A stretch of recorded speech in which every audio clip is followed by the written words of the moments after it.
Shalom teman-teman, selamat malam. Kembali berjumpa dengan saya pada malam hari ini untuk membaca firman Tuhan Yesus. Pada malam hari ini saya kembali akan membaca firman Tuhan Yesus. Kisah Para Rasul pasal 19 ayat 1 sampai 40. Mari kita dengarkan. Perikop Paulus di Efesus. Ketika Apolos masih di Korintus, Paulus sudah menjelajah ke daerah-daerah pedalaman dan tiba di Efesus. Di situ didapatinya beberapa orang murid. Katanya kepada mereka, "Sudahkah kamu menerima Roh Kudus ketika kamu menjadi percaya?" Akan tapi mereka menjawab dia, "Belum, bahkan kami belum pernah mendengar bahwa ada Roh Kudus." Lalu kata Paulus kepada mereka, "Kalau begitu, dengan baptisan manakah kamu telah dibaptis?" Jawab mereka, "Dengan baptisan Yohanes." Kata Paulus, "Baptisan Yohanes adalah pembaptisan orang yang telah bertobat." Dan ia berkata pada orang banyak bahwa mereka harus percaya kepada Dia yang datang kemudian daripadanya, yaitu Yesus. Ketika mereka mendengar itu, mereka memberi diri. Mereka dibaptis dalam nama Tuhan Yesus. Dan ketika Paulus menumpangkan tangan di atas mereka, turunlah Roh Kudus ke atas mereka, dan mulailah mereka berkata-kata dalam bahasa roh dan bernubuat. Jumlah mereka adalah kira-kira 12 orang. Selama 3 bulan Paulus mengunjungi rumah ibadah di situ dan mengajar dengan berani. Oleh pemberitaannya, ia berusaha menyampaikan mereka tentang kerajaan Allah. Tapi ada beberapa orang yang tegar hatinya. Mereka tidak meyakinkan, malah mengumpat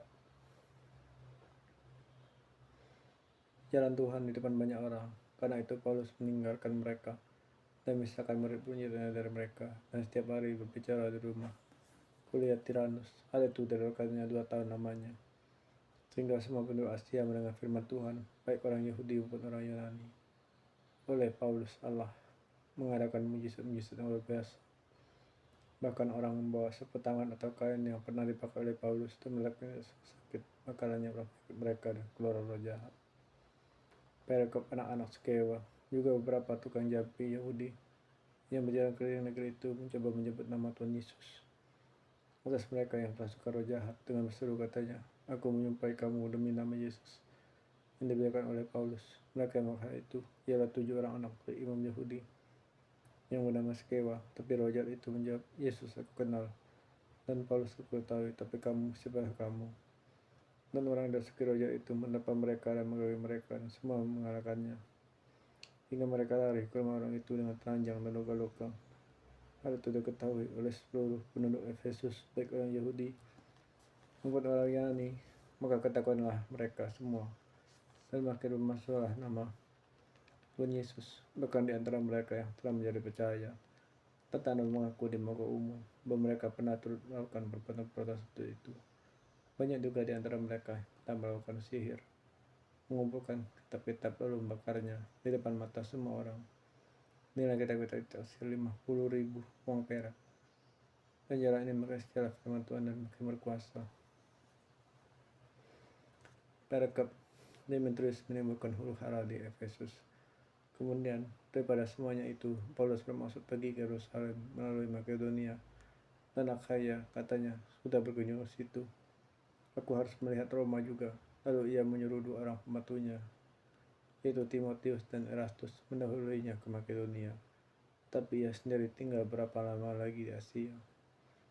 Kira-kira pada waktu itu timbul huru-hara besar mengenai jalan Tuhan, sebab ada seorang bernama Demetrius, seorang tukang perak, yang membuat kuil-kuil dan Dewi Artemis dari perak. Usahanya itu mendatangkan penghasilan tidak sedikit bagi tukang-tukangnya. Ia mengumpulkan mereka bersama-sama dengan pekerja-pekerja lain dalam perusahaan itu dan berkata, "Saudara, kamu tahu bahwa kemampuan kita adalah hasil perusahaan ini. Sekarang kamu sendiri melihat dan mendengar bagaimana Paulus bukan saja di Efesus, tapi juga di seluruh Asia telah membujuk dan menyesatkan banyak orang dengan mengatakan bahwa apa yang dibuat oleh tangan manusia bukanlah dewa. Dengan jalan demikian, bukan saja perusahaan kita berada dalam bahaya untuk dihina orang, tapi juga kuil Dewi Artemis, dewi besar itu, berada dalam bahaya, akan kehilangan artinya, karena Artemis sendiri, Artemis yang disembah oleh seluruh Asia dan seluruh dunia yang beradab, akan kehilangan kebesarannya."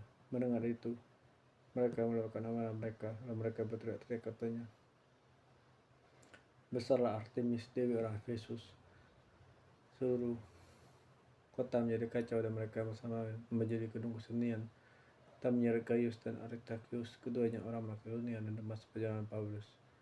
Paulus mau pergi ke tengah-tengah rakyat itu, tapi murid-murid tidak mengizinkan. Bahkan beberapa pembesar yang berasal dari Asia yang bersahabat dengan Paulus mengirim peringatan kepadanya supaya jangan masuk ke gedung kesenian itu. Sementara itu, orang yang berkumpul di gedung itu berteriak-teriak, yang sekarang mengatakan ini dan yang lain mengatakan itu, sebab kumpulan itu kacau balau. Kebanyakan dari mereka apa yang harus mereka berkumpul. Lalu seorang bernama Alexander, itu orang di depan oleh orang-orang Yahudi. Ia dapat ketenangan dari orang banyak tentang apa yang terjadi. Setelah ia memberi isyarat dengan tangannya dan memberi penjelasan sebagai pembelaan di depan rakyat itu. Tapi ketika mereka tahu bahwa ia adalah orang Yahudi, berteriaklah mereka bersama-sama kira-kira 2 jam lamanya.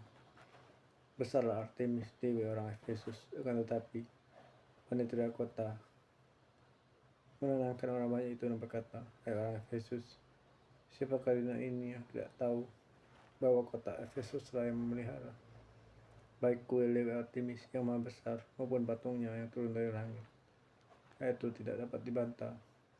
Karena itu hendaklah kamu tenang dan janganlah terburu-buru bertindak. Sebab kamu telah membawa orang-orang itu ke sini, bahwa mereka tidak menampok kuil Dewi kita dan tidak menghujat namanya." Jadi kata Demetrius dan tukang-tukangnya ada pengaduannya terhadap orang-orang. Bukankah ada sidang-sidang pengadilan dan ada gubernur? Jadi hendaklah kedua belah pihak mengajukan dakwaannya ke situ. Dan jika ada sesuatu yang lain yang kamu kehendaki, baiklah kehendakmu itu diselesaikan dalam sidang rakyat yang sah. Sebab kita berada dalam bahaya akan dituduh bahwa kita menimbulkan huru-hara pada waktu hari ini, karena tidak ada alasan yang dapat kita kemukakan untuk membenarkan kumpulan yang kacau balau ini. Mendengar kata-kata itu, ia membiarkan kumpulan rakyat itu. Terima kasih ya Bapa, telah isianku baca firman-Mu. Aku tidak tahu katakan Tuhan. Aku serahkan segala masalahku, pergumulanku, sekretaris, depresiku. Dalam Yesus Kristus, Tuhan.